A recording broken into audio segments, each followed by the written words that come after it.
What's happening, y'all? We're back. We're back with another one. I don't know why I always come in hot with the YouTube voice, the YouTube speak, but I guess most people watch this on YouTube, so it makes sense. It tracks. I hope you're watching, and I hope you've also subscribed and liked the video already before even seeing it. I think we've given a good enough proof of concept up to now that, you know, you should feel safe enough to enjoy this. We have a guest today. We have a guest for once. I know it's been a long time. But before I introduce them, I just want to say we did record an episode to go out last week that I just didn't post. So that's on me. But it might come out. It might not. It might just be one of those that's, you know, behind the paywall when we create one. But for now, this is going to be the most current episode on our listings. Do you have anything, any top of show business? I never give you an opportunity to speak for yourself at the beginning, Lorenzo, unless you just interject. So I just want to give you some airtime here to speak your mind. I appreciate it. You know, that's all I could ever ask for. You know, all my life. It is the L&C Podcast, so you do technically come first in life and in conversation. I really played myself with that because it's like, what if you leave and then it's just the C podcast? At least if it was the L podcast, it'd make sense because this show sucks. But also, you know, you come first, so people would stick around. But for me, it's kind of like second best, it feels like. No, I'm supposed to let you talk. I apologize. Go ahead. A lot of people like you more than me, honestly. You know, people be like, I like him. He has dry humor. And I'm like bitch. Who said that? I'll kill them. I have dry humor. I'll kill them. People like that. I don't know. I don't dry. I like hate that. On my Jerry Seinfeld. Dry humor. What's the deal with airline food? I would kill myself if I found out all I did was dry humor. I would end it.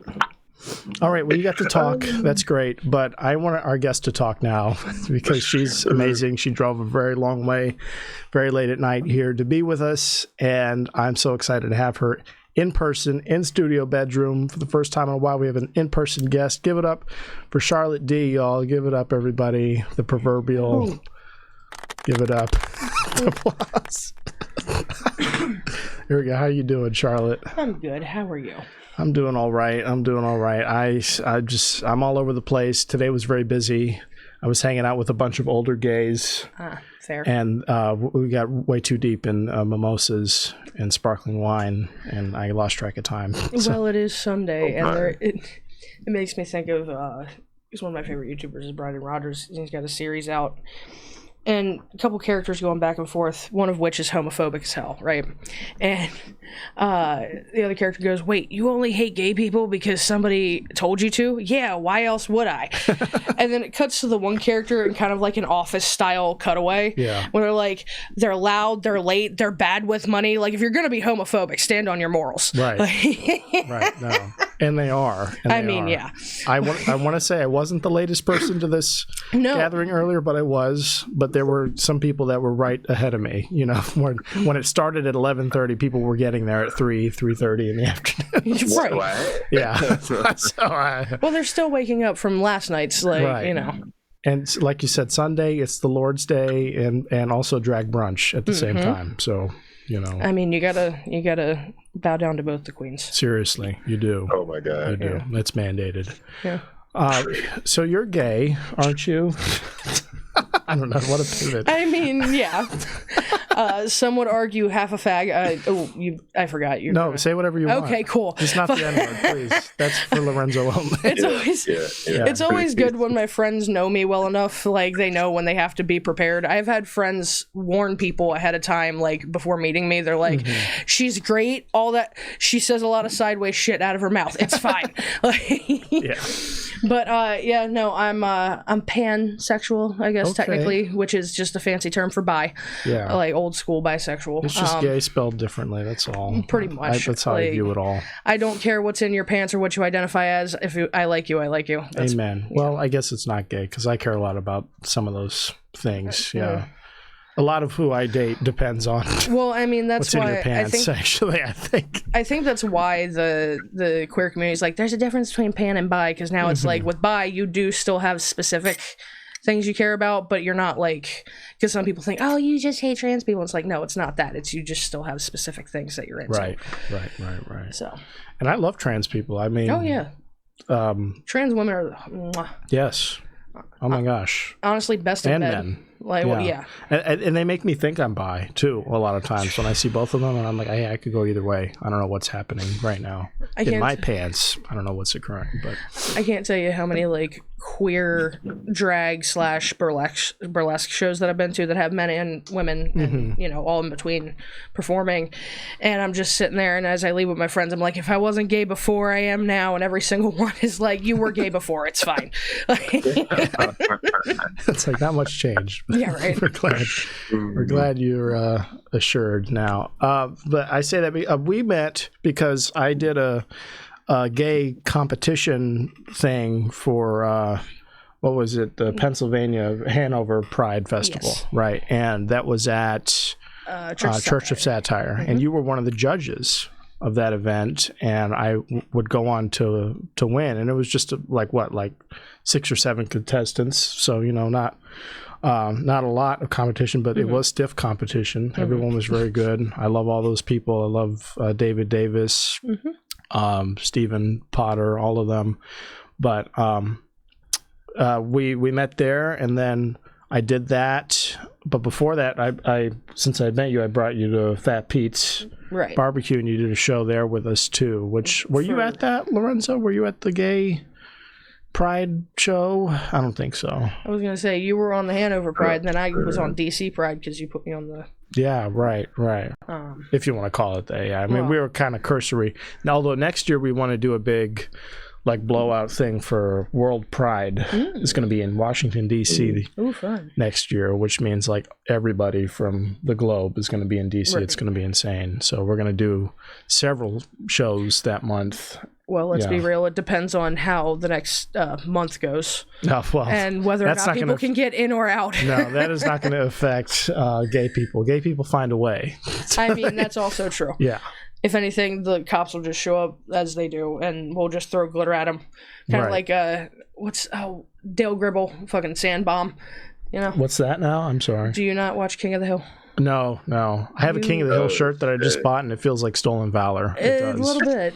Yeah. A little bit. Anybody else who's seen it will know what I'm talking about. This guy carries around pocket sand, and he's like, pocket sand. Throws it in people's eyes. All I know is, God damn it, Bobby, and that's it. Not much else. But we met at a Pride event, and you came out of the gate swinging with your, because you performed, being a judge, you still performed there, and you were faggots right out of the gate, and I knew I loved you the moment I saw and heard you. I appreciate that. I get a similar reaction. It's funny, because for clarification, like, I didn't perform trying to compete for the thing. I was actually a judge because I was on Hanover Pride the year prior, and I was the first comic that they had ever for Hanover Pride. Yeah. I got on it because a friend of mine who is one of the queens that runs the whole thing, and she's on the committee. She saw me at open mic at Church of Satire. She saw my set. She's like, "Oh my God, I love you. I need to have you." Right. I was like, yes, I appreciate that. However, Pride is typically a family-friendly event now. I am not a family-friendly comic by any means. Are you sure? Right. And she's like, yeah, no, it'll be fine. And over the course of the next year, I had asked her multiple times. I was like, because I told her, check with the committee at the very least, right? Because historically, people, especially if they find out I'm a comic, they're like, oh, tell me a joke. I'm like, how dark is your sense of humor, right? Because I have a sense of humor so dark that the U.S. military would invade another country to drill it out of the ground, right? And then... It's high-grade humor. Right. And then my mouth is so foul, I've made Marines clutch their pearls. So... You know, I always have to check because they're like, oh, yeah, no, I like dark humor. And then I tell them one of my jokes and they're like, I'm like, yeah, right. So people will talk out of both sides of their mouth. Like they'll think they want something, and then they hear it, and they're like, "Wait, hold on. There are children here. Right. This is an eating establishment." Well, and that's right. And so that's the thing is like like 3 different times over the course of the year, I was like, "Are you sure? Are you sure?" Okay, because the best I can do is take out my opener, right? Mm-hmm. Which this is a whole preamble to what I'm getting to with that opener of, like, that's the only way I can church up my set. And to me, opening like that is vanilla compared to the rest of my set. It helps me gauge the crowd so I know where I can go. You know what I mean? Because comparatively, like, that's, I would say, the only time I really use a slur on stage, and I'm queer, so go fuck yourself, right? But at the same time, a lot of the other stuff, just topic-wise that I talk about, very uncomfortable, much more uncomfortable than using a slur, much more, you know what I mean? Especially as a queer person saying faggot, right? Yeah. It's kind of, it's nothing. It's a throwaway line. Right. But so they're like, yeah, you're fine. And I went up, I did like 15 minutes, went fine. People still, like, there are people who have recognized me from that show. They're like, oh, like, great, what have you. But about a month after that Pride show, my friend came back to me and was like, yeah, if we have stand-up next year, we're going to have the comics submit video to be approved. I'm like, I fucking told you. Like, wow. But anyway, like, when I started using, and for context for the podcast, my opener, every single show that I do, I open it the same way unless I'm otherwise asked, which is, what's up, faggots? You know, and then it follows with, like, I'm queer, it's fine, I've eaten more pussy than most of you. Which it's an incredible stinger, and that's how I was introduced to you, other than your role as a judge was I got to see you perform in that same day, and you came out guns blazing. And that's the case for a lot of people. Like I was telling you before we started, like, I've had friends and other people who know me and you know, they love me, but they know that their friends or family or whatever are going to meet me, and they're like, look, you're going to love her, she's sweet and all this stuff. She says a lot of sideways shit, it's fine, like, it'll be fine, right? But when I first started using faggots on stage, a lot of comics, especially straight male comics, would this video is going to be age gated, by the way, and that's out of my hands at this point. When I first started doing it, a lot of comics, especially straight male comics, would give me shit. They're like, oh, you don't want to do that, you'll lose bookings, da-da-da-da. And I was like, okay, that's fine. Like, if I don't care about making this a career, which I say that now, being that I'm now actively trying to make this a career. You know what I mean? But even then, like, I never cared about money or fame. I just want to do my shit, right? So if I can't do this the way that I want to, I don't fucking want it. And you wouldn't tell a black man not to say the N-word, so go fuck yourself. That's don't great tell for me you. about No, that is.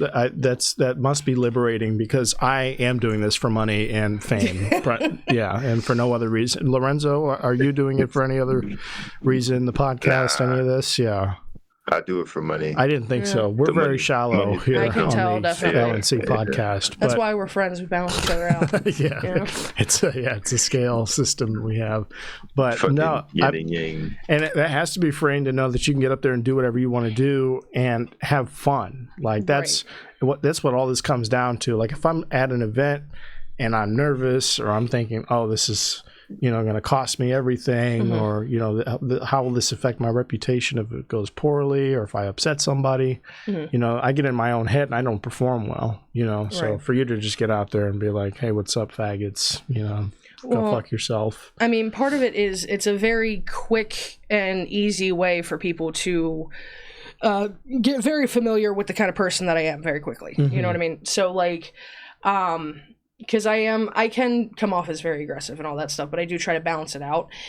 That being said, I think part of the reason that I don't have as much of an issue with that is I have been bullied my whole life. Like, you know what I mean? One of my first... I'm sorry, I didn't mean to agree, like, yeah, that makes sense. Well, but I mean, let's be real. Like, you know what I mean? Like, as a kid, part of the reason I ended up being funny as I am is because as a kid I learned if you make the joke before they do, or if you make them laugh, they'll like you. You know what I mean?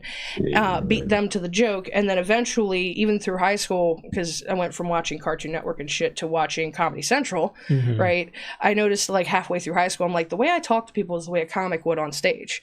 But I still never had any idea or inkling to try and do any of this until years later. I'm like, fuck it, I don't know what else to do. Let's make humor productive. Yeah, and when did you start? When did you begin? About 5 years ago, and about 2 weeks, October 22nd. Oh, you're counting. She's counting. Okay.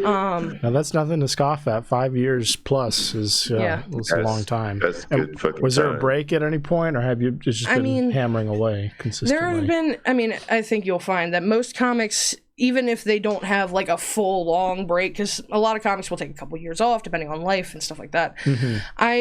I maybe take a month off depending on like what's going on in my life or what I'm doing, what have you. But even then, like there was a course of like a year or so where I tried going back to work because I needed more money. I'm disabled. Right. And I need more money to do comedy. Even just, on that point, I was going to, like, I'm at that stage right now where, like, if I didn't have this fundraiser recently due to my car break-in and stemming from that incident, I probably would have taken a huge break and stepped away just, so I can make enough money to get my fucking car fixed and shit, so. And during that year, there were chunks of months where I wasn't going out all the time, but I would hit at least 1 or 2 mics a week because I'm like, I need something to keep me sane because that was the whole point of me starting to do this. Right. You know what I mean? Like I said, when I started, I never had any intention of making it a career or, what have you. It's just supposed to be a way to get me out of the house so I don't put a bullet through my skull. You know what I mean? And I can confidently, granted, I still struggle with my mental health issues and what have you, but comedy has saved, right? But comedy... comedian? with severe mental health? No. Unheard of. But it's just supposed to be a therapeutic whatever, and then it showed me very quickly that I could do all the things I've ever wanted to do. I could travel, I could perform, I could make art, all that stuff.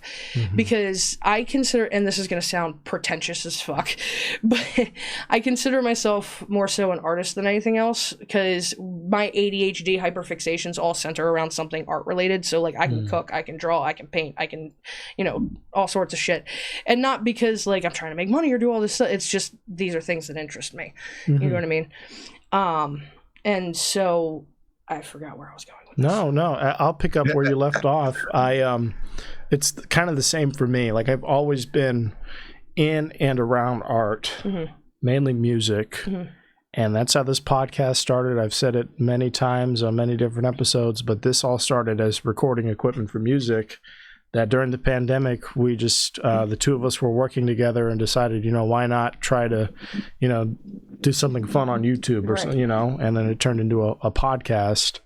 But stand-up comedy, same thing. I was just looking for an outlet to be creative, to create art. And as pretentious as that sounds, and as good as it may or may not be, it is a creative expression. Stand-up comedy, you get up there and you talk about whether it's your life, if it's true stories, if it's dry humor, as I've been told,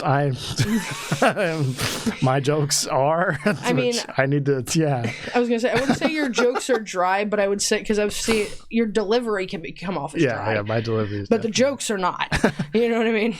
Like I definitely have like a deadpan delivery, but that's a character. That's not me. Like if you have a conversation with me, like I give it to people straight. I'm a straight shooter, straight talker, whatever. But when I'm on stage, that's a different person, And straight talker. That's the only thing straight about you. That's the only thing straight about me. Yeah, I'm at odds with every other part of my body. But no, truly, like you get up there and it's.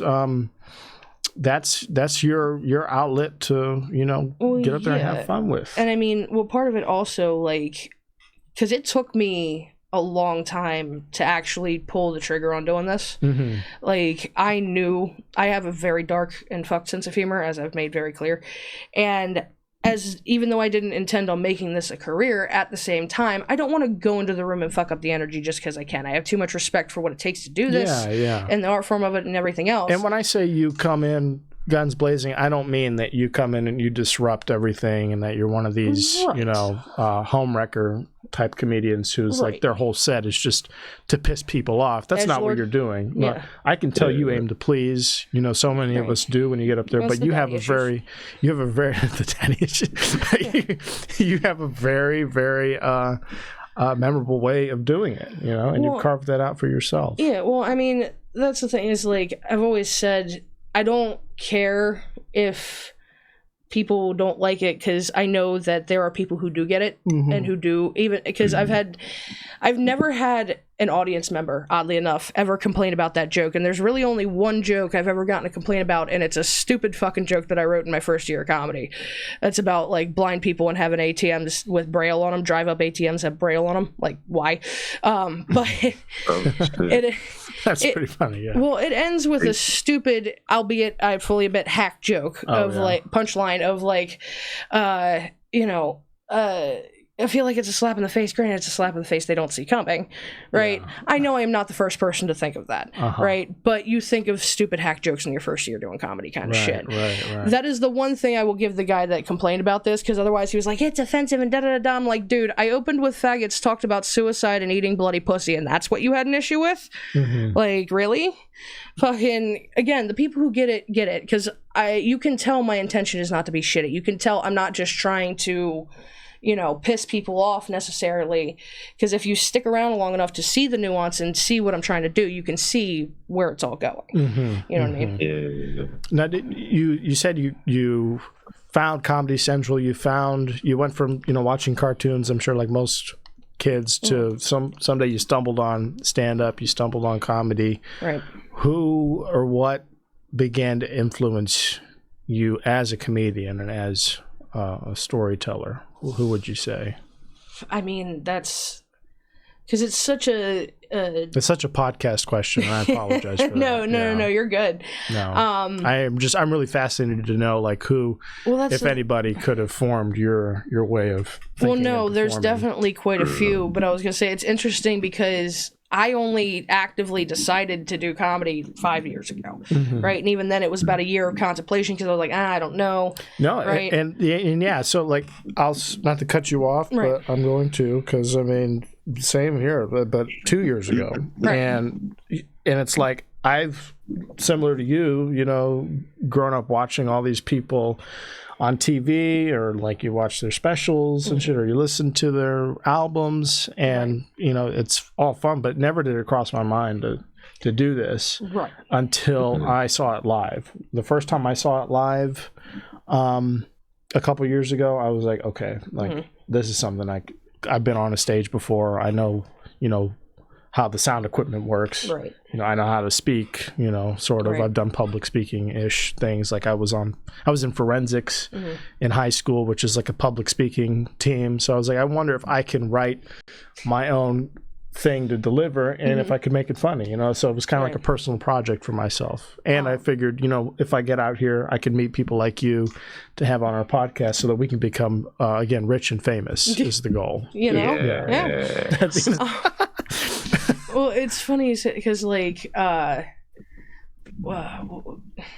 made me think of a thing and now it's gone. But I started like as a kid. I was watching a lot of Nickelodeon, Cartoon Network. I'm very much into animation, all that stuff, even now, know.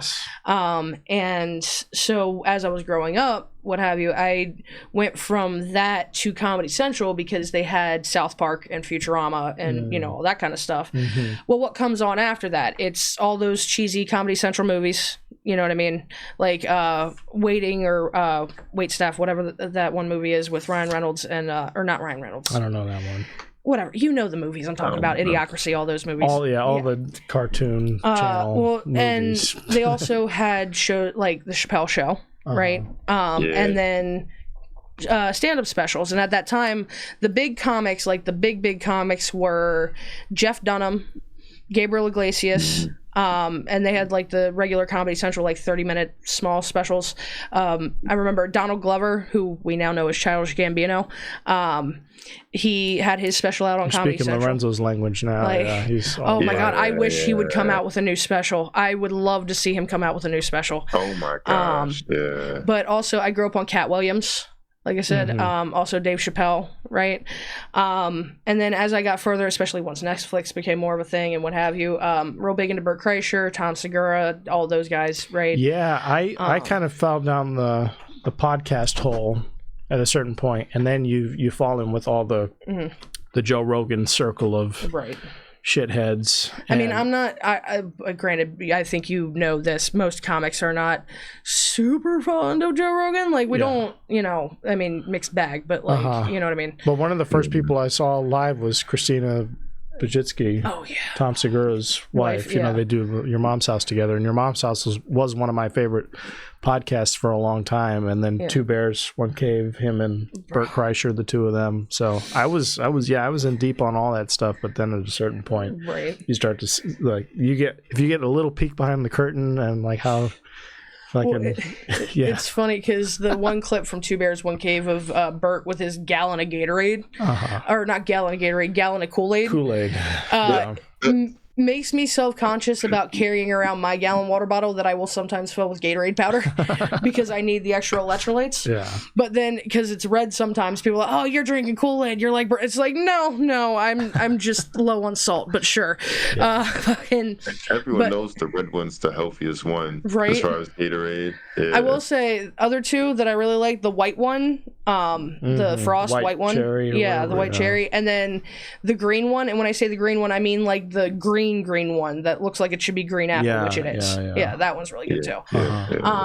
But I slept on the yellow one though for a while, and then I came around. I can't do any of the citrus ones, the lemon lime or the orange. I'm not big. I don't know what it is. The salt just makes it taste weird. Yeah. You said the fucking cherry, but you didn't say the blue, and that's what's driving me I also crazy. Really like the blue too. Don't get me wrong. I'm just saying, like, if I'm going and picking, Mm-hmm. What happened to me was when I went to boot camp, it's all just yellow and red. And they have it coming. They have it coming out of faucets too. So you're just drinking yellow and red Gatorade all the time. But I as far as comics like influences, so we move up like high school, all that shit. Now I'm just watching Netflix specials, right? Yeah. I'm getting to the point where I'm kind of contemplating doing stand-up, but I'm like, I don't know. I'm too dirty. I'm too dark. I don't think it would really work. I'm funnier with my friends, all that kind of stuff. Mm-hmm. And then I find a comic by the name of Daniel Sloss on Netflix. And he's a Scottish comic. As of now, he's about in his mid-30s. He's got 4 different specials out with a 5th one floating around somewhere and multiple hours yet to be recorded. Again, he's mid-30s. He's from Scotland, and I'm jealous. He looks way too young and handsome. But he's cracked America. Like, I saw him in May. He's selling out 2,000-seat theaters here in America.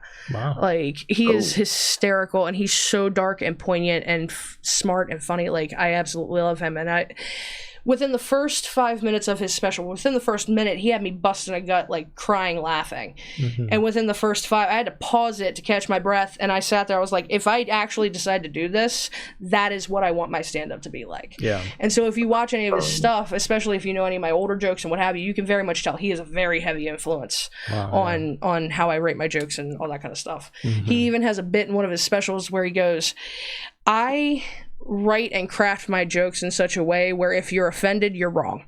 Like, I think for me, similarly, you can kind of trace the themes and delivery of my jokes probably directly to like Tim Dillon for me, and Jessica Curson is another person who's just outstanding that I definitely draw from a lot. And if I ever do any like wacky facial expressions or if I snap or if I do like a character. Jessica Kirsten is just she's like a force in nature. She's honestly incredible. Yeah, that's the person I've seen the most live so far.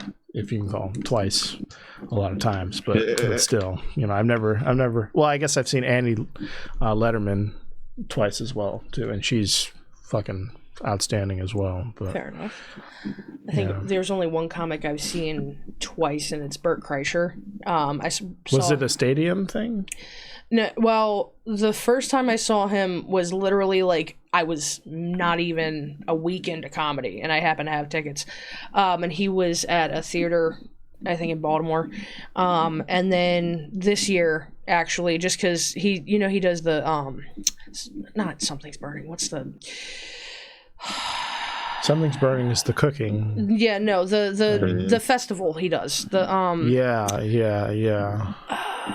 Yeah. Y'all know what the hell I'm talking about. Bert's Summer Warp Tour. Comedy Warp Tour is what it is. Let's be real.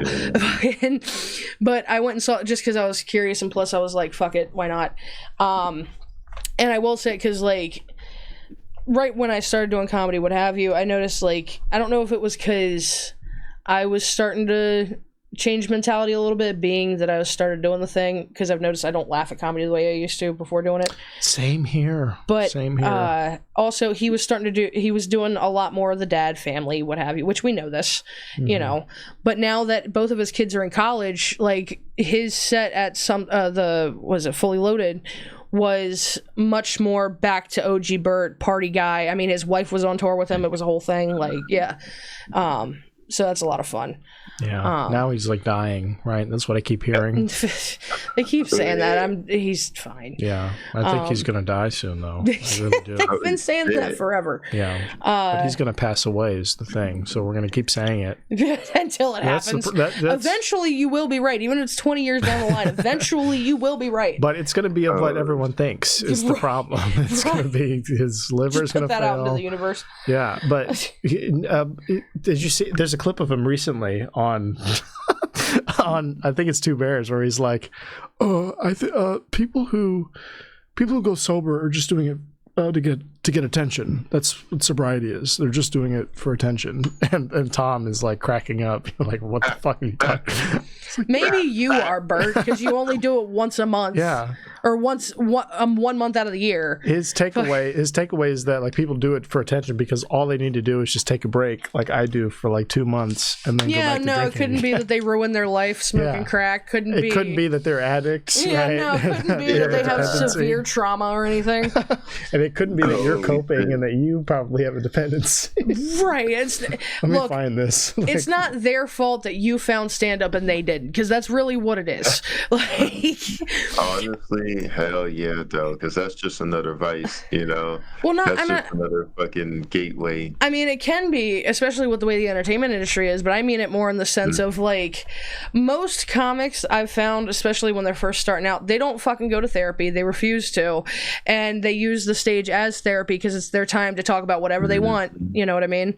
And it can be very clear very quickly when they're having a mental breakdown. I mean, I've been to the psych ward 4 times in my life, all voluntarily, twice this year. And even when I got out, I was like, guys, you do know going to therapy makes you a better comic, so that you don't just trauma dump on the audience, right? Like, okay. Oh, man. This was on their channel. I want to say they made a clip of it and posted the clip, but I think they took it down because it was probably because it's just fucking stupid. I think this guy covers it. This guy's pretty funny. He's an Australian guy who really rips into them all the time, and so I'm addicted to his video. I will say, because I'm willing to bet, my prediction for this video is, like, he's gonna shit on him in a way that we as comics shit on each other. Yeah. But I think the general public seems to forget that all comics are shitheads, myself included, right? Like, we're all idiots. None of us are experts on much, like, honestly, outside of comedy. So maybe don't take us that seriously. I think this is it right here. Sorry. You're good. I think I finally found it. Sorry it took so long. I've been a lot unhealthier. Yeah, okay. Okay, so it's not like a big stretch. I'm just in better shape than I've ever been. Working out like crazy. That's funny. Feel great. Pete, can I get a beer? Chosen one. You can have this one. And then, okay. I trust you. Yeah. That second shit's coming up. Is it? Yeah, well, they're just being goofy here. I'll find the exact moment. While he's finding that, this is making me, because I was watching Something's Burning today while I was, like, getting ready to go do shit and come here and everything, and it was an episode that he has with Fluffy and the guy from Hot Ones, and he there's a clip in there where he's, like, promoting HelloFresh as one of his sponsors. And he's sitting there, he's like, I actually just had some HelloFresh. Actually, I made 2 HelloFresh meals because I like to cook 2 together. And between that and everything he just said, I'm like, Bert, sweetheart, you wonder why you have heart issues. Like, I mean, don't get me wrong, I get it. You know, as someone with severe hormone issues and also eating disorder, all that other shit. Trust me, I get it. But maybe don't shit on other people just because you think you found a way to hide it and mask it. Sorry. I think I'm like searching the comments. I really shouldn't be shitting on this man when I'm a fan of him. I'm not trying to. I'm just being real.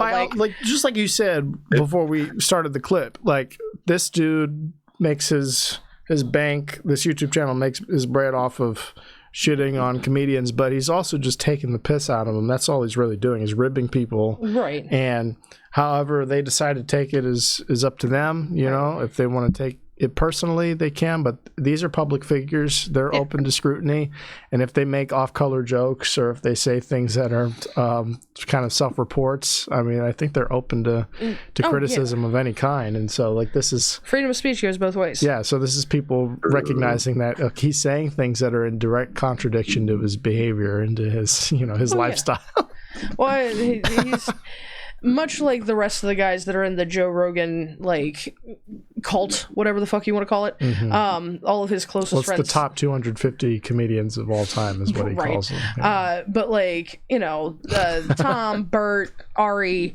shit, even Tony Hinchcliffe and Brian Redband, like, they're all idiot comics. Like, they're not, again, don't take them that seriously. I mean, Bert's whole brand is the party guy from Florida. Mm-hmm. And we all hear the Florida Man headlines. I'm willing to bet half of them are just Bert. Yeah. Let's see. I think this is it. If this isn't it, I'm gonna end it all. Doesn't count as being sober. Seriously, this guy is out of control. He has absolutely zero grasp of reality. Most of the people who watch his podcast would lose everything in their lives if they lived like him. You ready for this? Yeah. Here it is. Yeah. I'm ready. I think a lot of dudes. I'm saying dudes. So I'm not gonna talk about women. I'm a man. I only talk about men. Stupid. A lot of dudes get sober. And real quick before he even says it, he's drunk as fuck here. Yeah. By the way, he's got 3 beers on the table. Oh yeah. You can't see it. We're covering it, but he's got 3 Modelo's. He's finished one. He's halfway through another. He's got an iced latte from Starbucks that he's halfway through, and then he's got another beer he's going to work on, I'm sure. And he's got a water bottle, which Lord knows has Kool-Aid in it. A lot of dudes get sober for the attention. And you got to realize, are you getting sober for the attention? Are you getting sober because you're sitting there going like, I want to tell people, I want to have a reason for people to root for me again. Like, hey, I quit drinking. And you're like, oh, good for you. Yeah. And then that's your thing. That's your new thing. But by the way, that's the same thing. And it's like, okay, you can say like he's just making a joke. And I do this all the time on our podcast. Like I go down a rabbit hole that I don't mean anything I'm saying. I'm trying to dig into the counter argument because it's hilarious to do that and to dig my heels in. Right. But this, it's like he is coping with his alcoholism. No, right? I was gonna say this is giving, because I was raised in shitty dive bars surrounded by bikers and shit. This is very much giving. He's had maybe one too many, and now he's going into the deep dark parts of his brain that don't even make sense to him, let alone anyone else. And so he's just verbalizing all of it. Because if you know anything about Bert, he will even tell you himself he talks too fucking much, and I can relate because fucking same. Mm-hmm. Like he talks about all the things all the time. It's gift of gab. It's so much fun. But yeah, no, it's like, it's very much giving. He's a little too drunk and he doesn't know what the fuck he's talking about. He's like, fuck it, let's run with it. Have you seen, Lorenzo, have you seen any of them? Bert Kreischer, Tom Segura, any of these guys? I think I have shown you your mom's house, right? Yeah, I've seen like some stuff. His mom? We know each other's moms. Yeah, we might be related, but that's that's another story. Yeah. Do you call each other stepdaddy? Is that what this is? No, not at all. No, that's I would. Yeah, this would be the last episode if that ever came to light. Yeah, that would sink the whole ship if something like that came out. Well, I was gonna say, because as you two were talking before you introduced me, you're talking to him, and you're like, I never I never let you talk. Yeah. And all that went through my head is that's the white side of you coming out, just trying to suppress the black man, keep him quiet. I'm working on a joke right now that I haven't told yet, that my brain is divided in half, that I have a white brain and a black brain. And where I'm trying to go with it is that I always use the wrong side of my brain for problem solving. Like I always use, like, my white brain is the one that told me it was okay to leave my camera equipment in my car unsupervised in DC at night. Yeah. Yeah. then my black brain tells me like it's okay to talk at room volume during a movie or something like that. But I haven't like figured out. You know, if it makes you feel any better, I mean, granted, I'm white, right? Yeah. But I was raised East Baltimore, also. Okay, you're black. Go ahead and go on. So, but like when I wasn't actively at home around my family, I was raised by the community. So I have a similar. There are times, same thing, where Baltimore brain will pop up, and then other brain, let's say, suburban Maryland brain, inner city brain is active. Very active. No, yeah. I'm not gonna lie, bro. You remember when I got arrested at work? To the time you were there to see it. Yeah. So, which that was crazy, by the way. A bunch of plainclothes officers came in and handled business. Yeah. Jesus Christ. Yeah. Mm-hmm. So remember, me, you, and 2 other people. We went on this little hiking trail in Roanoke. You remember? Yeah. So they were actually at my house that day. I was getting texts from my neighbors and shit. They're like, "Yo, why are the cops looking for you? Don't come home." Like, good for them. Good for them. Yeah, cool neighbors. Yeah, they fucking know. I know. But so I fucking me and your good friend Sarah, we were hanging out later that night. Sarah's a former past guest on the podcast that I think I've burned that bridge completely. I was gonna say the way you said your favorite person. Yeah. Sarah, if you're watching, I love you. You'll always have a special place in my heart. I still have the book you gave me. I forgot the name of it, but I have it in a shelf somewhere at the bottom of that shelf or drawer. She never gave me a book. Yeah. Oh, fuck. I never got a book. But no. I'll say this real quick. I'll say this about Sarah. I listened to a podcast that she recommended. I listen to that weekly. It's called Hidden Brain. I recommend everybody listen to Hidden Brain. It's an excellent like NPR psychology podcast where they explore different like they'll take a topic and then they'll explore the psychology of it. Like, why do people forget things, or why are people drunk and then cope? Why do people become alcoholics? Do you have the rest of your life in hours? Because I could explain all of that. It'll be a bit cyclical. We'll go over the same shit about 20 times. There we go. It's the ADHD, but it's fine. So Sarah, so you and Sarah did what after the police were at your house? Yeah. So we were hanging out because I parked my car in the Oasis parking lot. I told her to meet me and take me home, and then I Oasis. Just so we're all up to speed. Oasis is the grocery store that we both worked at, that we met each other at, and started definitely the not a gay nightclub. Not at all. Yes, Which that would be in Atlanta. It's a gay nightclub called Oasis. Yeah. Yeah, I was just about to say, how do you know about that shit? You be traveling? I mean, a bit, but also, like, I'm gay. We established that. All the gays know where all the gay holes are. Yeah, where all the holes are, period. After Stonewall, we had to go where it was safe, So, you were, I keep cutting you off. So, you were in the parking lot. Yeah. So I had her meet me because I was like, well, if they know my car and they see me pull up, try to get me. So I had her drop me off, and then I like ran in the crib real quick. You know what I'm saying? And then she came in after, and so we're hanging out and we're talking and shit. And she's like, I don't know. I was like, if they knock on the door, I'm gonna have you answer and. Oh, you froze. I think the man's trying to keep you down. And turn yourself in. Yeah. And I was like, that's the dumbest shit ever. I'm like, what are you talking about, bro? Like, what? I think we missed a critical element there. Right. You froze for a second. Shit. But yeah, it sounds like basically. Yeah, her white brain was saying I should fucking open the door for these motherfuckers. That you should greet them. No. Yeah.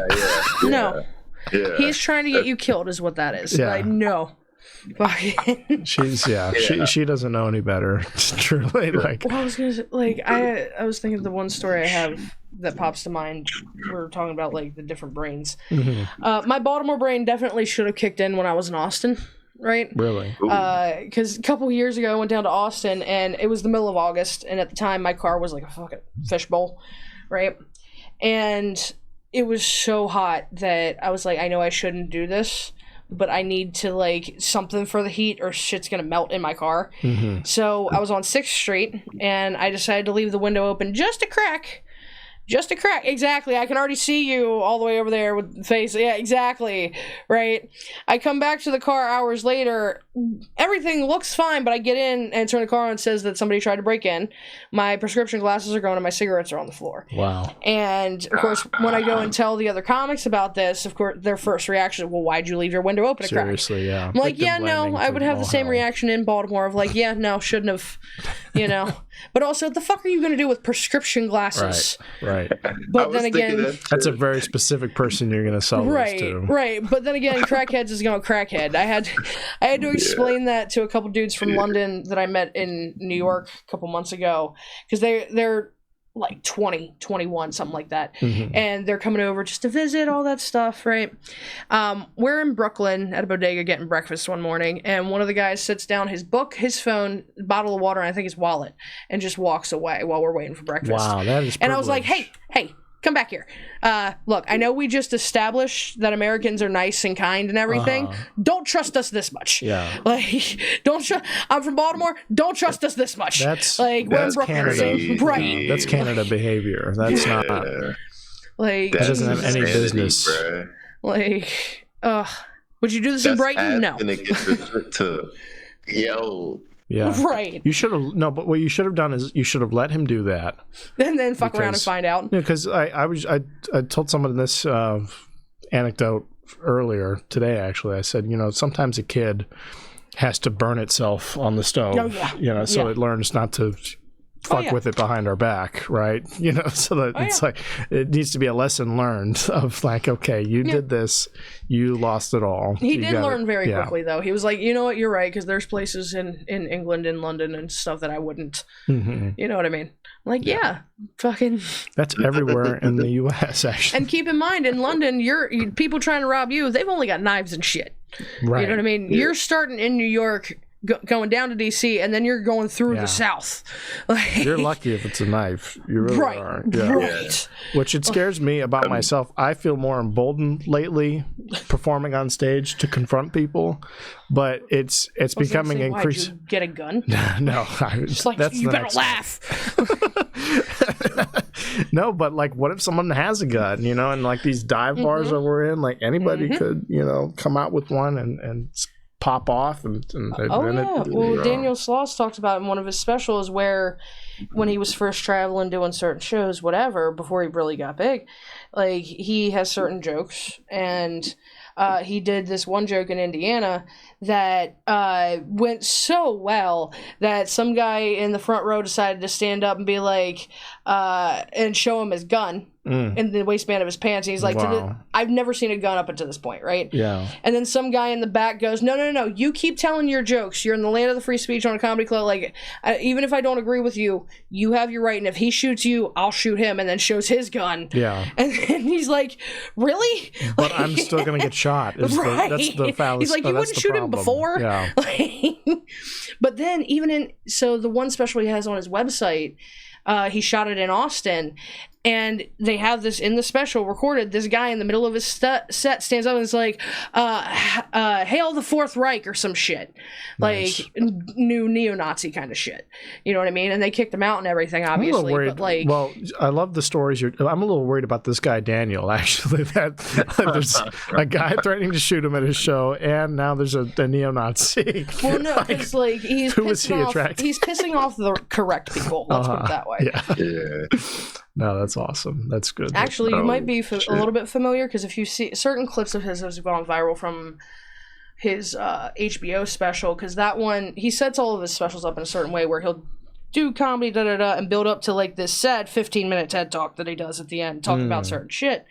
And the one on HBO talks about rape culture and shit like that. Oh, wow. And so he's got some clips that have gone viral in the last year or so from that. Very cool. That people keep passing around because, you know, rape culture is still a thing. Yeah. So, of course, it's still applicable. No, it's what a note Yeah. to wind down on. It's been a while since you said something earlier that resonated with me, and that I have trouble laughing at comedy. So it just happened one day. Like, I went to go see somebody, and I realized the entire show I didn't laugh once. And you know, you're sitting there for an hour and a half. You watch 3 people perform. There's a host, an opener, and then the main act. And then if you don't laugh the entire time, like, I was like, okay, something's wrong with my brain. Right. And is comedy ruined for me? No, I think my issue is that I'm just sitting there and watching it, and I'm more taking notes than I'm just enjoying the experience. Yeah, right? well, because I've found that, like, we are not the only ones who have experienced this. A lot of comics experience this when they start doing the thing. And I think that's for any art form of... Because think about, if you don't draw, right? Somebody who can do basic painting looks like a Van Gogh to you, right? But somebody who has been trained to do more than that can see all the different flaws, the intricacies, all that other stuff. Right. And so... For us, the further we get into comedy, because like when we don't know what we're doing, we've never been on a stage, we've never done this before. Everybody's fucking hysterical, right? Because they know what they're doing, they know how to craft it, control the room, all that other shit. Now that we know what they're doing, we become much more critical because we see, I've seen this before, because comics have a lot of parallel thinking. I'm not even talking about stealing shit, because I cannot tell you how many times during COVID I heard, COVID's like herpes now, you gotta call everyone you know. Like, guys, I saw that on Facebook last week. Can we try a little harder? You know what I mean? And I'm not saying that I'm not guilty of doing the same shit. Again, we all have parallel thinking, which is why you have to go on stage to do this. We can't just practice in private like most art forms or performing arts. You know, you can go to your friends, sure, but they have the same sense of humor you do. You have to go in front of strangers. You do. To see if you actually know what you're doing. You have to test your metal. You got to make sure everything's working. You got to make sure you're not, like you said, just doing hack shit that anybody in their basement could come up with in 5 seconds, and that you haven't been refining that for a year. How tragic would that be if you came out of your basement after a year, your magnum opus, and you have something that's been digitized, like hundreds of thousands of times over. And I also think that that's set the bar too, especially for our generation, of now everybody and their brother can be a comic online by just tweeting out whatever fucking shit. And that, for us, while we could make that back in the day, it could be like, oh, you make this joke on stage.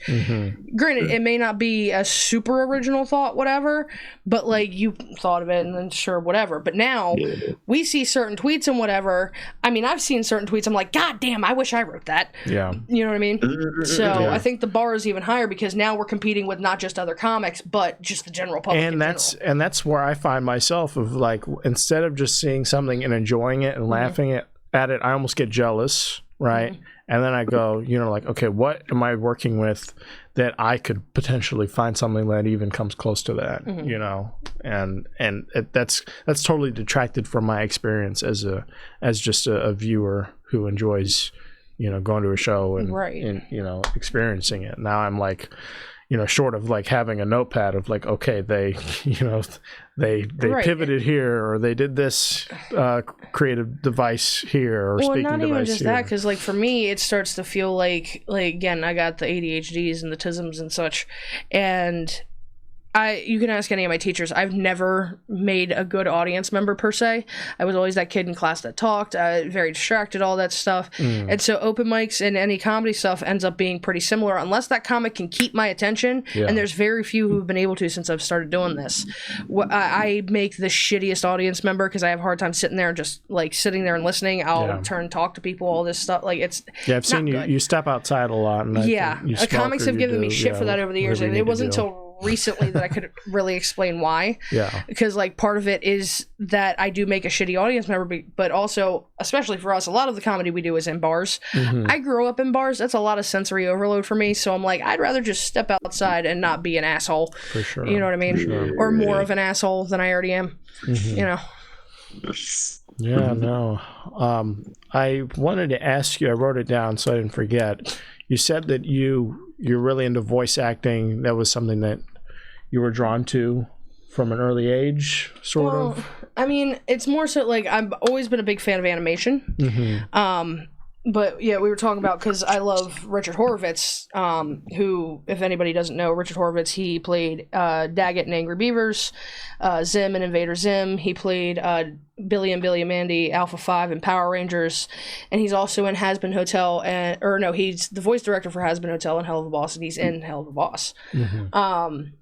But yeah, no, I've always been deep into animation and stuff, because my initial God-given talent, like when I was a kid and everything, is that I could draw and paint and stuff like that. So you came in showing off your body art there, your tattoos. Did you draw those designs and then present them, or how did that work? Well, it depends on which ones we're talking about. So like the side of my head, this one I had Tommy just draw up for me. Okay. Like this is entirely his.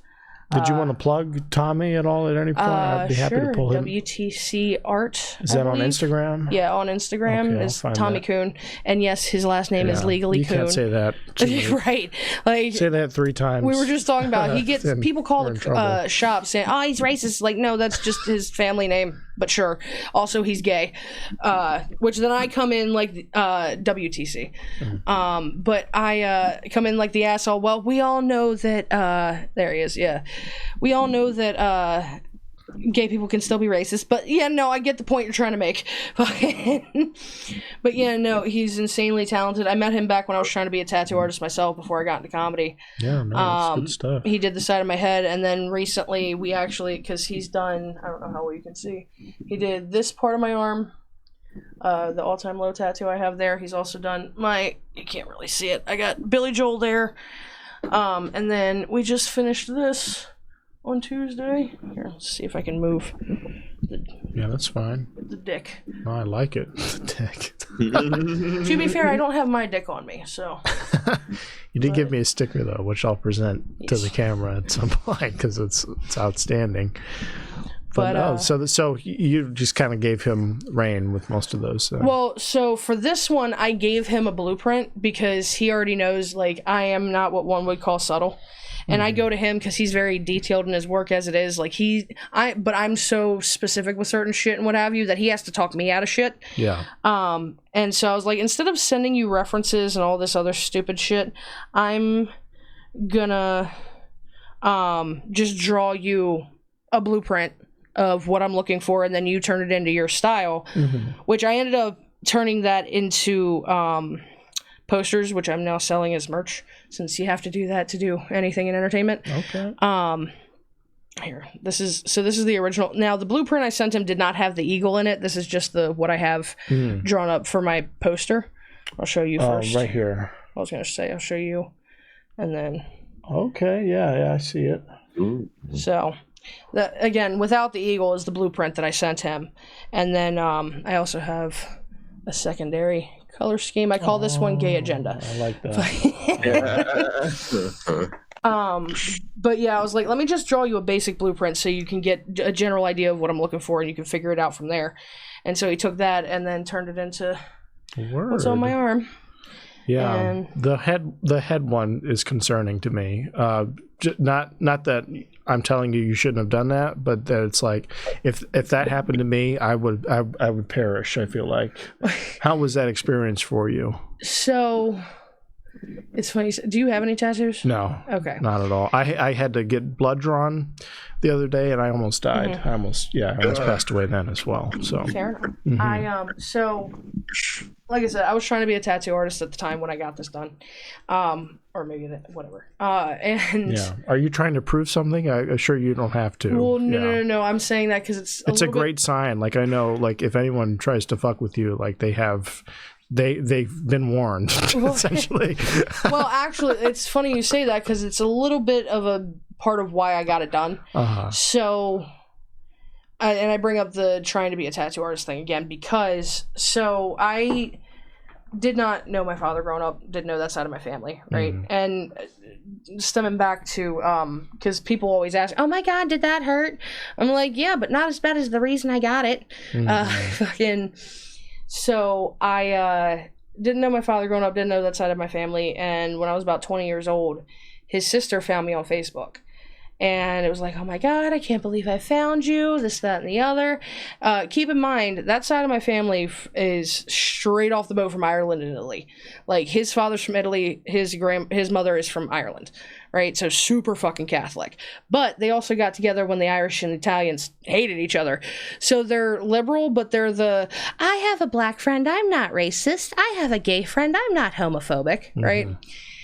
So they all live in Florida, and they found me around Christmas time, which of fucking course they did, because as a white woman, every moment of my life is a fucking Hallmark movie.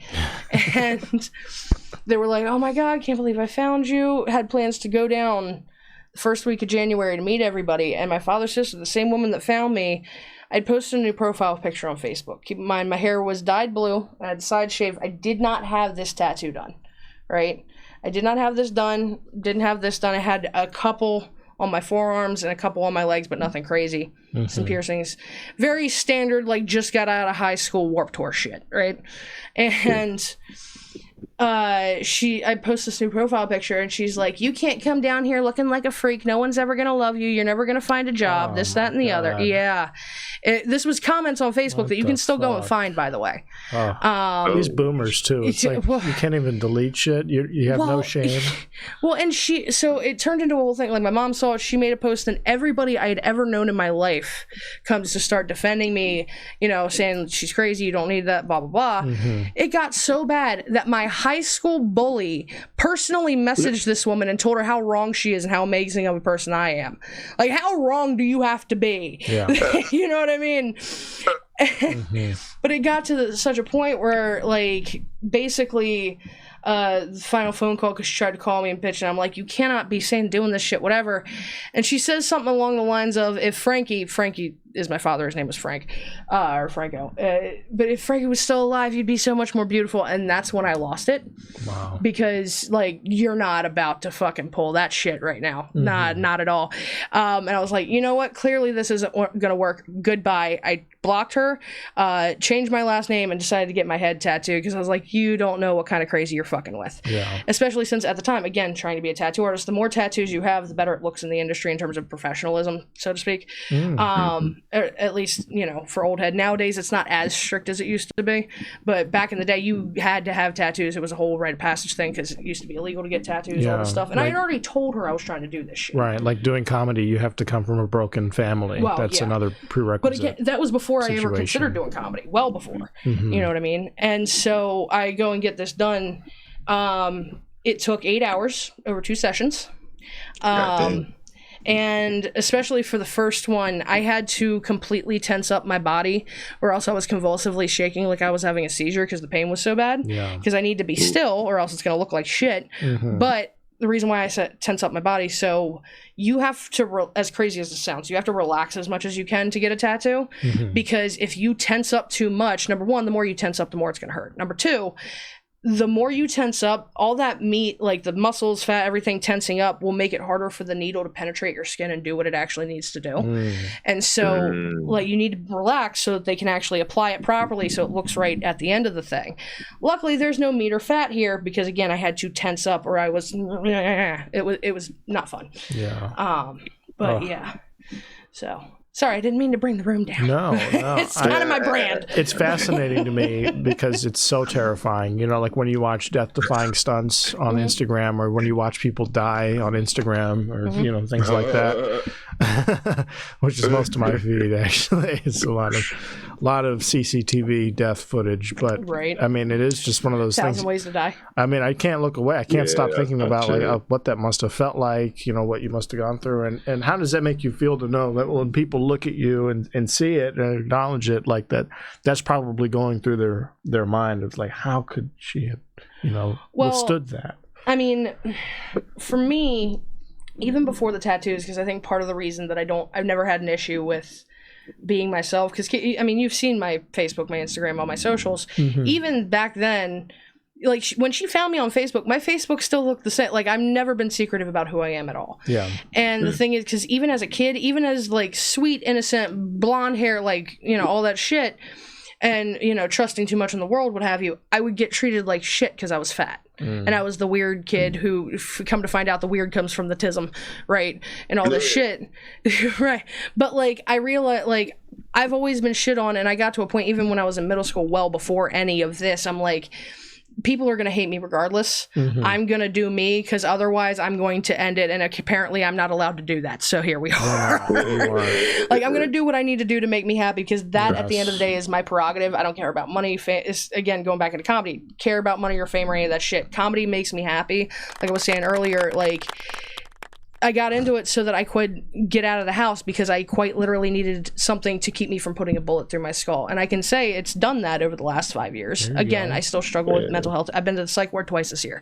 Right? It's a never-ending cycle. Healing is not linear. But that's a great message. If you're thinking about putting a bullet in your brain, try a needle on your skull first. Try that. Well, I would say, or maybe just trust doctors more than people do, because like a lot of people still think that therapy is quack science and this and that, and it's no, you were more than likely either forced to go, or you tried to go and you had a therapist you didn't vibe with and you weren't honest with, and you didn't really want to open up, and you didn't really want to do the work because it felt too icky, and it's icky emotions, you know, and unfortunately you have to kind of grit through all of that to actually work on your shit. A lot of that tensing up, it happens emotionally too, where you need to just relax and you need to let the system take its course. And the more honest you are in those situations where people are trying to help you, the better it is for everybody involved in most cases. Let Jesus take the wheel, so to speak. Yeah, except probably not Jesus. Well, no. Well, that kind of stems into,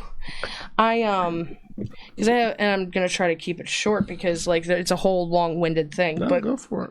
I have my own theories on the universe and like God's we gotta keep that short. Yeah. Well, no, but like the Big Bang, and then I've noticed a lot of overlapping similarities in history and religions and all sorts of other stuff of like, and granted, I fully acknowledge what I'm about to say ignores a lot of nuance, but even so, a lot of religions, a lot of stuff, it's always been like, we are one, we're all connected, don't be a dick, you know what I mean? Just at a baseline at the very least, you know what I mean? And there's again, we're all connected, and karma and all this shit, and we also know you get out whatever you put your energy into. Right? And so I think that the energy that makes up us, our personalities and stuff, because that's always been the big question, because within the world and science, and this is why it makes sense to me, because I've found a scientific way to kind of try to explain it, even though it hasn't been proven by any means. It's just my basic understanding of physics and shit. Your hypothesis here. Right. But it's on a scientific level, from a physics level, we know that there are two things that exist. It's matter and energy.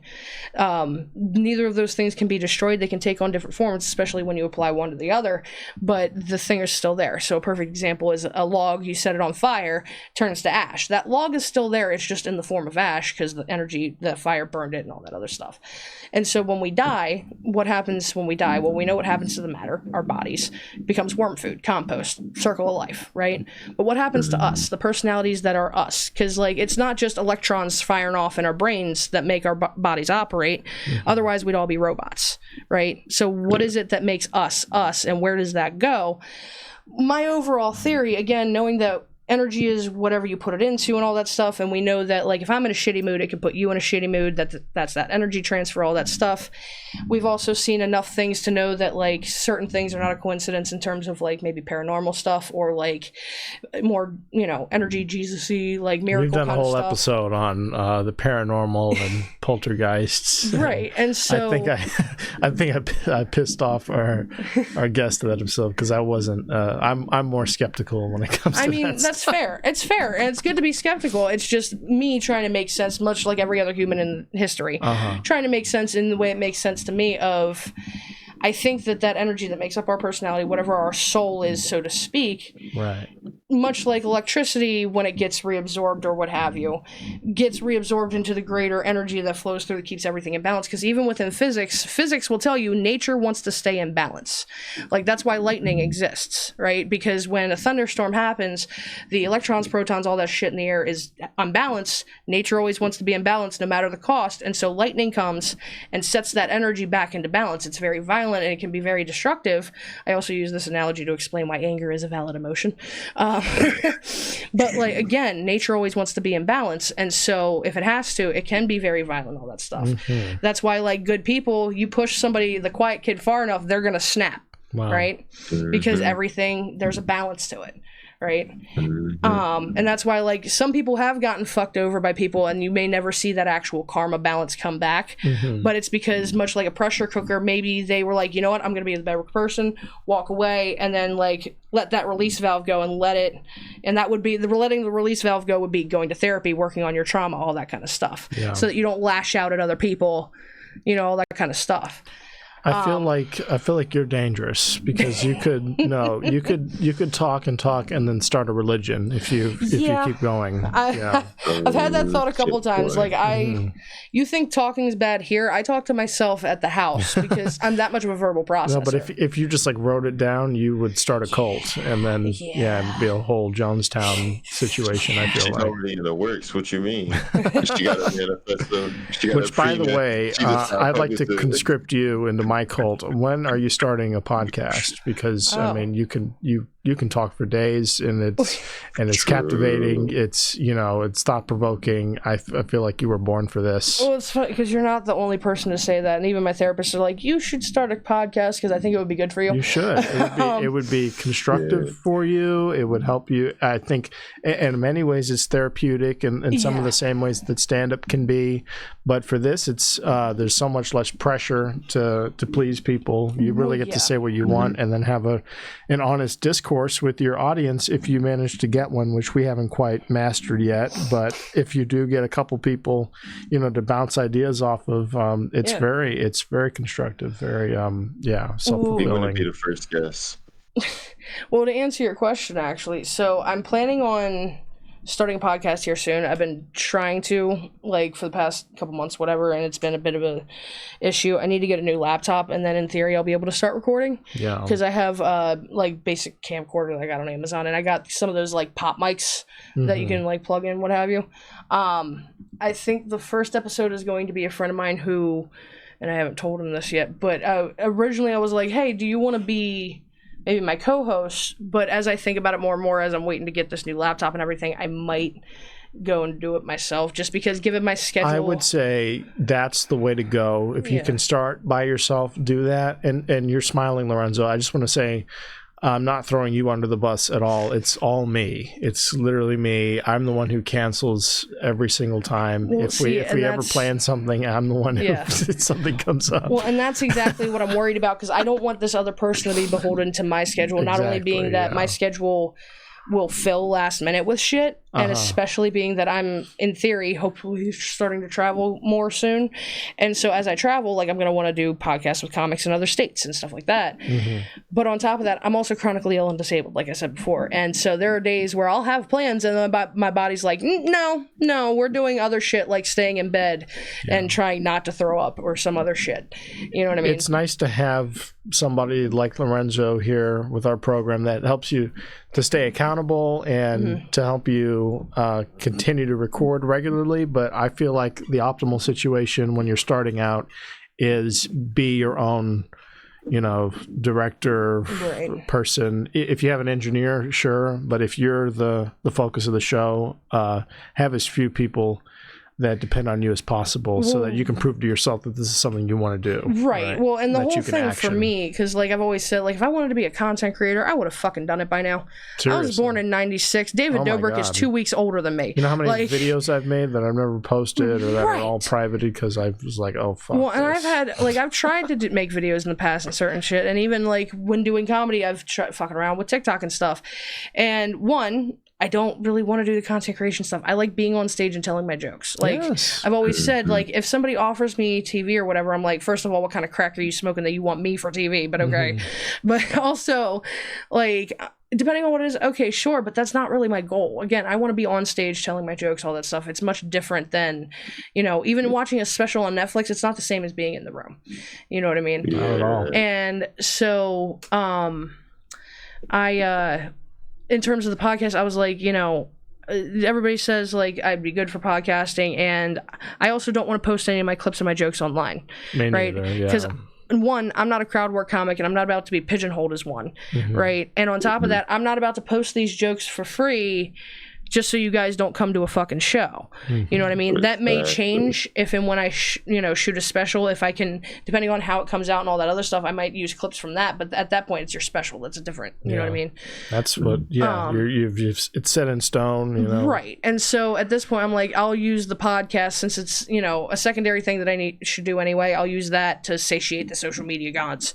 Make clips from that, post that, and then hey, if you want to see me live, come pay to see a fucking show. There you go. You know what I mean? That's what this is supposed to be too. It's another vehicle to get people to see you live. I mean, this rolls up into so many great opportunities for you, and I am just so excited to hear that it's already in the works. If you need anything from me, you have my number now. Fair enough. I'm happy to help however I can. I will definitely have you on. I'm not. It's not often that I tell people that they need a podcast, but you were one of those that you would do well to get started ASAP. I appreciate that. Definitely. Hopefully I'll be recording before 2025 starts. So definitely, and you're going to skyrocket. You're going to do amazing things, I'm sure. We've gone pretty long. We're at an hour and 15-ish minutes. Sweetheart, I can go for another 5. I can't is the problem. I just realized how tired I am. So I don't want to. I know I'm a whore. But poor me. Woe is me. I don't want to do a disservice to you by continuing as I start to slump over. But I love talking to you. I'm sure we'll continue to talk offline constantly. But you're welcome back anytime you want, and we do it virtually too. So I wouldn't ask you to drive because you came all the way from Baltimore. I mean, I insisted on doing in person because I personally prefer in-person stuff. So I started comedy October 22nd, 2019, right? And I still remember to the day all that stuff. But that also means that I was maybe a couple months in when COVID happened. Right. And there was Zoom comedy, Zoom stand-up. That was not fun. And I imagine, granted, I've watched podcasts where they do it over Zoom and it all kind of works, what have you. But I like the in-person vibe. I like you know what I mean? Yeah. It's different. Yeah. Well, you get best of both worlds. You get to try it both ways, I'm sure, at some point. Because, I mean, this is an open-door policy, really, what we have here. And you're welcome back pretty much whenever you want. So if this is your address now, don't say that. No, but I mean, if this is your gateway into realizing that this is something you really want to do, please, by all means, come through here. I want to get you addicted. That's what I'm trying to say. I want to get you hooked on this because you need to be doing this on your own. It's a good thing that I know you're gay because all of those lines. Yeah. Which, by the way, I've been meaning. Yeah, I want to show this to the. Cameron, you've already given me one of these, but no, here's my second. Or you want me to give this to Lorenzo? Yes, because he also needs a big black dick in his life. Everyone does. This is outstanding. I think that's going to get our video taken down, but possibly. But these are your business cards essentially. Yes, and the stickers as well, so you can stick that dick. Yes, it's a sticker that doubles as a business card. But yeah, it's Blunts and Comedy, BLUNTZ. ANDCOMEDY. I always feel the need to spell it out, one, because the blunt has a Z in it, and then whenever I say and, people think I'm saying just the letter N. So, but when I got those made, it's funny because the sticker company the software just took the picture and automatically cut it and sized it and what have you. I always forget that an inch is smaller than I think it is. Which that's what she said. So next time I'm going to get them bigger so people can actually read better what's on the back. But I got those made like that because I actually have that dildo in my car.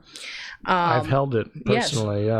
Yes. It says assholes live forever on the side. It does. Which I think this is a good time for me to put it out there.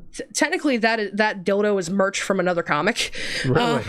I don't know the guy's name. And so this is also another real thing. That ended up...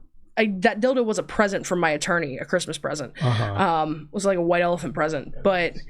this comic's brand is assholes live forever, so he was selling these giant, it's like 15 by 2.5 inches, like the real dildo. It's massive. It's and it's engraved on the side. It says assholes live forever, which is hysterical, and I have a whole bit about it, but people don't think it's real until I pull it out. And so I was like, you know what, good branding, let me get this made into a sticker business card. Be like, here's a dicker, stick it somewhere. No, I mean, it's brilliant. It's memorable. Like so much of what you do and say on stage, it's totally you, and I love it. It's one of those stickers that I wouldn't put on like my work binder or anything, or my computer. If you're a pussy, just say that. But I do hold it near and dear to my heart. I think I haven't even peeled it off the thing. It's just in my car on my dashboard still. So there you go. Yeah. Oh man, there's so much I want to talk about still, but I feel like my life draining, I don't want to do a disservice to you. So you're good. We'll go ahead and stop down here, but we do a thing at the end of the show where Lorenzo gives advice about anything we may or may not have spoken about up to this point. But before we do the advice segment, I just want to say again, thank you for coming. Thank you for driving all the way the fuck down here to do this stupid show. I really appreciate that. Thank you for having me. I appreciate it. Anybody who's been to my house is family. I tell them that. So you're black now officially. You were Baltimore. Now you're full on. You hear that? Yeah. Fucking not just Christian. Like now it's official reverse Oreo. Yeah. Respect it. Yeah. I'm gonna get my ass beat. It's a token, though. You can only cash it in so many times, but I'm giving you a couple. I'll cash it in so that I can just sing "Not Like Us" without having to censor myself. There you go. That's all I want. I'll give you at least one voucher on the house. I want that in perpetuity, though, not just one time singing. I want "Not Like Us" in perpetuity. There we go. Specifically, yeah. Yes. I don't know what it is about me, but Angel has brought me up on stage to that song like 3 or 4 times now. Like, they're not like us. Okay, even though I'm white, but I'm also American and grew up in Baltimore, I'm more black than Drake is. You know what I mean? So you not like us, motherfucker.